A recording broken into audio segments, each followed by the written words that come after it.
Hello everybody, thank you so much for watching for another Sunday chat.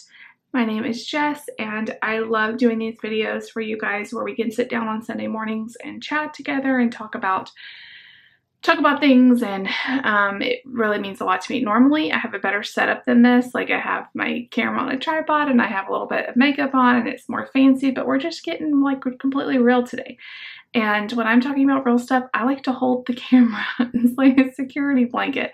So welcome you guys. I'm sometimes like I have a plan for these videos, like, you know, I know there's like a certain one I want to do, you know, weeks out, and I kind of think about it and look up stuff and everything. Usually that's how it goes.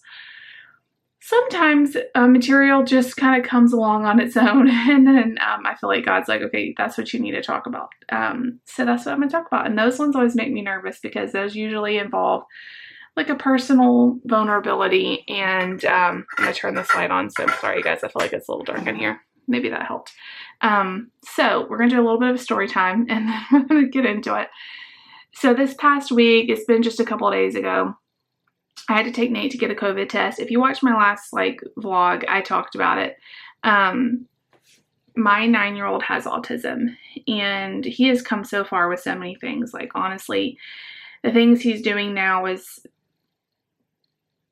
above and beyond honestly what I ever thought we could be doing. Like he is, when he was diagnosed, you just have so much fear of what is his life going to be like and what kind of struggles is he going to have. And I don't want to downplay like all the amazing things that he is, but we still have autism. He still has autism. So it's not all sunshine and rainbows. And I felt led to talk about this because on my channel, I show positivity with autism. Like I'm never going to show Nate at his worst.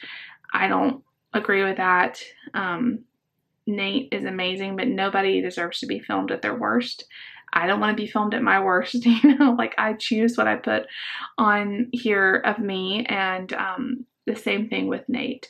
But I think that because I only show like happy times and Nate's strengths and stuff, sometimes it can look like, well, autism is really easy for them. You know, like Nate just must never struggle. And I've heard people say, I wish my kid behaved as well as Nate, or I wish, you know, my kid ate as good as Nate, or I wish, you know, he was potty trained as easily as Nate. And I want to be like, maybe I should be a little more real because it is not all sunshine and rainbows. We have to work at a lot of things. Having a special needs child is hard. Everything you do is harder. I mean, getting him dressed is harder. Brushing his teeth is harder. Taking him to the dentist is like my nightmare. School is harder because there's IEPs and there's everything. I can't just drop him off and leave him with a you know, babysitter. Everything we do is a little bit harder and it takes a lot more planning. Vacation, anything, you name anything, and it's a little bit harder. That's just the truth. That's not me like dissing Nate. I love Nate. Like I'm his biggest fan. Y'all know this. But I think that sometimes we can compare like ourselves to someone else. And I want to say like what you see on anyone's YouTube, Instagram, Facebook page, anything which you see, even them out in public, you don't know what goes on behind closed doors. And it's really easy to think like someone else has it better than you and to kind of feel like I'm alone. And that's what I want to talk about today because I had like a moment where I just felt completely alone. And maybe you have felt like that, whether you have a special needs child or if it could relate to any part of life where you feel alone. So I had to take Nate to get this COVID test, and I had already done it like a couple weeks ago. I had already taken him to get a COVID test and he did okay. Like I wouldn't say it went great. I even did a whole video on that. I wouldn't say it went great because I like kind of hold him down pretty hard, like wrap my arms and legs around him because he's big now. He's 9. It's not as easy as when he was 2, you know? And so I had to take him in. Now we had a few things going against us at this trip. Number one, he did not feel good. Like he did not feel good. It was a bad day for him. He had tummy problems. He had a fever. He literally, I had to like pull him out of bed to get him to go to this test. Another thing we had going against us is he knew what was coming. Like, he's been to this whole setup, you know, he's been to the same place. He knows what's going to happen. We don't have the element of surprise on our side, you know? So as soon as I put him in my lap, we walk in. Thankfully, there was no one there. The last time there was like a whole waiting room full of people. This time, no one there. We walk right in, and the same nurse that we had last time, and she was like, I remember you, you know? And so I sit him on my lap, and she proceeds to come up at him with a swab. And she was being so nice, like talking to him, and he was having none of it. Like, I knew, like, this is about to be bad. So I'm not going to go into grand detail, but you can imagine us wrestling around a 9-year-old. I mean, that's basically what it was. All she had to do was get the swab in his nose and make a circle. Like, that's all she had to do. He kicked, he hit, he yelled, he did everything possible to keep her and me from getting that test done. And I don't want to cry. It was hard as a mother to go through that, to watch it happening, to be participating in it happening, to watch, like, I felt bad for the nurses. Like, she had to get somebody else. And even like the 3 of us still couldn't hold him down. Like, literally at one point, I'm like sitting in the floor with him, and he's still like bucking. And they were great. They were amazing. Like, even being kicked and stuff, which I felt terrible about, he just did not feel good. And I held it together in there, and I kind of tried to like laugh it off, which is like my coping mechanism. And when I left with him, I could feel, I don't know how to say this without it sounding bad. I could feel like the pity they were looking at me with, the I feel sorry for you, the I don't know what to say in this moment to you. And so, you know, they were just like, okay, well, we'll let you know your results. You know, they were being really nice about it, but I could just feel that like tension, and it broke my heart. So we get outside, and I put him in the car seat, and I walked around to my side of the car, and I just completely burst into tears. And I cried all the way home. And I told David what happened, and I cried again. I decided that I needed to go to Walmart because he hadn't drank anything. I was going to get some Gatorade and stuff. I cried, wearing a mask, crying all the way through Walmart. And in that moment that this was happening, I felt so alone. I felt like no one, which is stupid, that's the live enemy right there, because I'm sure there's lots of mothers out there who have felt this way. I felt like no one has been through what I've been through, and nobody understands how hard it is as a mother to watch this happening to your child. And I started thinking about all of the times to come, like as Nate gets bigger, how hard it's going to be even more so to get stuff done. And I honestly just felt like an absolute failure. Like, maybe I should have done something different, or maybe I should have talked to him, you know, before better, or, you know, maybe you go through everything. And I know that there was nothing I did, but that's just kind of what kept playing in my mind. And I honestly asked God in that moment, I'm like, do you see me? Like, do you see this? Like, why are we having to go through this? Why is Nate having to go through this? It's just, I don't know what to do. And came home. I think I cried for like a solid hour. It was really, really traumatic. And now I'm crying now just thinking about it. But I got home, and the results came back negative. So there's that good news. And like I said, I think he really just did not feel good. And so he did not want anybody messing with him, which I don't blame him.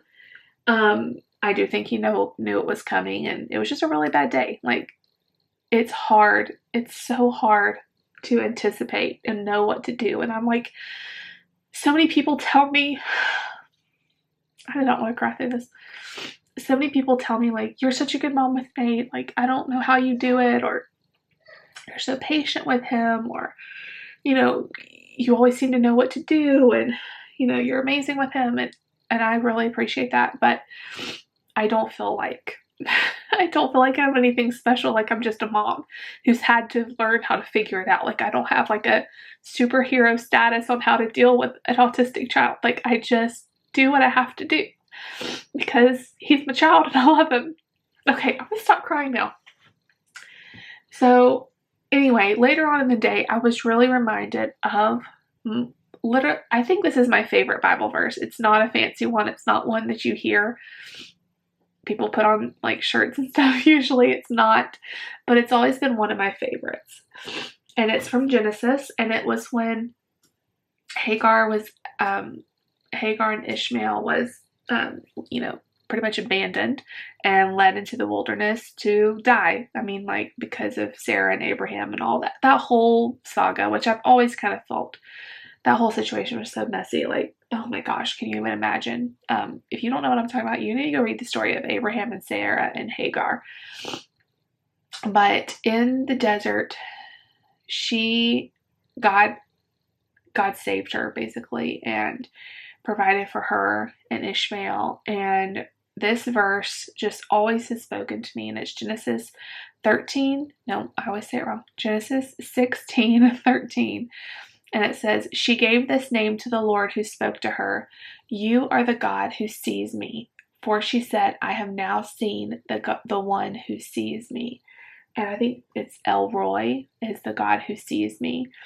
And that verse always has spoken to me because sometimes we can feel like God is so big. He has more important things to worry about than my situation, and I'm alone in this. Like, this is insignificant to God. He must have forgotten about me. He doesn't see what I'm going through. We all can, like, say that to ourselves. I know I say that to myself, like, on a weekly basis. Like, God, where are you? Do you see what I'm going through? Like, do you see this? Like, I don't know where you are in this, and I feel alone.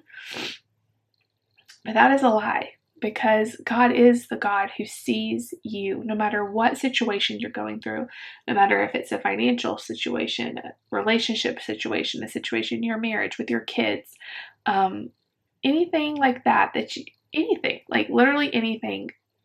God is there with you in that moment. Sometimes we don't feel him. Sometimes we don't see him. Sometimes we don't understand and we think he's abandoned us, but he hasn't. Like, the God of the universe, the God that created everything, the God who holds the world in the palm of his hand, he sees you and he cares about you and he loves you. And that verse, like I said, is like my favorite verse because he sees me. And if he sees me, then he's going to strengthen me, and I don't have to fear about Nate. And he was there with us in the moment we got the swab done, and he goes before us and he prepares, he's there no matter where we are, he's there. So I know that was a really emotional talk. I did not mean to cry to you guys. It's just really raw. And like I said, I think I show so much positivity about autism that sometimes I don't talk about the actual realities of our life, and we need to talk about them more because I think some of you can relate. And if you're going through something, find a friend that you can talk to it about. They will be able to relate with you. If your husband's losing his job, or you're losing your job, or you have kids who are having struggles, like, reach out and find, there is strength in sharing your story because it shows you're not alone. And that's what I love about YouTube. I've been able to connect to so many other autism moms, and they totally get it. Like, you may not, if you don't have a special needs child, you may not understand exactly how I feel, but they do. Like, they totally get it. And that is encouraging. But you know what? If nobody else understands, God does, and he sees you in your situation and he cares about you, and you can trust him and give your feelings to him. And even if you're having a bad day and you cry for an hour like I did in Walmart or whatever, give it to him and he will heal your heart and he will give you strength to get through no matter what you're facing. He did not promise us an easy life. He did not promise us a pain-free life. He did not promise us a life without struggle. But he did promise to go through it with us. And if we have the God of the universe on our side, like, what can we not face? So that's my encouraging word to y'all. Yeah, I love y'all. I'm going to pray for you, and we're going to end this video. Dear Lord Jesus, thank you so much for my friends watching this. I just pray for anyone who is going through a hard time right now, God. I just pray that you would strengthen them, that you would love on them, that you would show them that you do see them and that you do care for them and they are not going through this situation alone. I pray that you would move in their behalf, God, that you would heal whatever is going on in their life, God, and that you would be there for them. We love you so much. We thank you for all that you do for us. In Jesus' name, amen. All right, you guys, so that's my autism mom breakdown. And like I said, we have had our share of struggles. If y'all think that Nate eats great and he's eaten great since he was born, that ain't true. If you think that he just potty trains so easily, no, that ain't true. If you think he never has had a meltdown in public, that ain't true. We just don't show y'all. I do have a video of when we had to leave a hair appointment because he had such a bad meltdown. And I came on the camera and I cried and we talked about it. And y'all, now it's like nothing. He goes in to get a haircut. It's like it's not even the same child. So there is hope. You just gotta take the wins, but I don't ever want to just show so much positivity that you think if your child is autistic that we are just some superhero family, because we're not. We still have all the same struggles. And you know what? Everybody struggles. It's just Nate's is a little bit different, you know? I mean, I have struggles with all my kids and they all have their issues and I have my issues and David has his issues and it's just called life, you know? But anyway, that is it for this week. I hope y'all enjoyed it. And I'm sorry for crying on y'all the whole time. If you like this video and you want to have more Sunday chats, make sure you give me this video a big thumbs up. It really does help the algorithm. Leave me a comment. I would love to chat with you below in the comments, and definitely subscribe, and we'll see y'all next time.